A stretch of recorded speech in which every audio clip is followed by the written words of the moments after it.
Hello, വളരെ easy ആയിട്ട് ഒരു മീൻ കറി എങ്ങനെ ഉണ്ടാക്കാൻ നോക്കാം. നിങ്ങൾക്ക് അറിയാവുന്നതായിരിക്കും. ഞങ്ങളുടെ വീട്ടിൽ സാധാരണ ഉണ്ടാക്കുന്നതാണ്. വാളംപുളി ഒഴിച്ചിട്ടുള്ള മീൻ കറിയാണ് കേട്ടോ. ഇന്ന് ഞങ്ങൾക്ക് ഉച്ചയ്ക്ക് ഇതാണ് കേട്ടോ, കോരയാണ് ഞങ്ങൾക്ക് കിട്ടിയിട്ടുള്ളത്. നമ്മളൊരു ചട്ടി എടുക്കുക, അതിനകത്തേക്ക് കഴുകി വൃത്തിയാക്കിയിട്ടുള്ള മീൻ എടുക്കുക.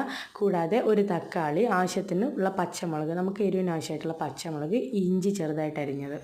പിന്നെ നമുക്ക് വേണ്ടത്, നമുക്ക് ആവശ്യത്തിനുള്ള മുളക് പൊടി, മഞ്ഞൾപ്പൊടി, ഉപ്പ്, പിന്നെ വാളംപുളി നമ്മൾ സോക്ക് ചെയ്ത് വെക്കണം കേട്ടോ നേരത്തെ. അതിൻ്റെ വെള്ളം കൂടെ ഇതിലേക്ക് ഒഴിച്ചിട്ട് നന്നായിട്ട് മിക്സ് ചെയ്തിട്ട് ഒരു 20 മിനിറ്റ് ഇത് റെസ്റ്റ് ചെയ്യാൻ വെക്കാം. അതിനുശേഷം നമുക്ക് വീണ്ടും അതിനകത്തേക്ക് വെള്ളം ഒഴിക്കാം. നമുക്ക് ആവശ്യത്തിനുള്ള വെള്ളം ഒഴിച്ചിട്ട് നന്നായിട്ടൊന്ന് ഇളക്കിയിട്ട് ഇതുപോലെ അടുപ്പിൽ വെച്ചിട്ട് നന്നായിട്ട് അടച്ച് വെച്ച് വേവിക്കാം. കുറച്ച് കഴിയുമ്പോൾ അത് തുറന്ന് നോക്കുമ്പോൾ നല്ല സ്മെല്ല് വരുന്നുണ്ട്.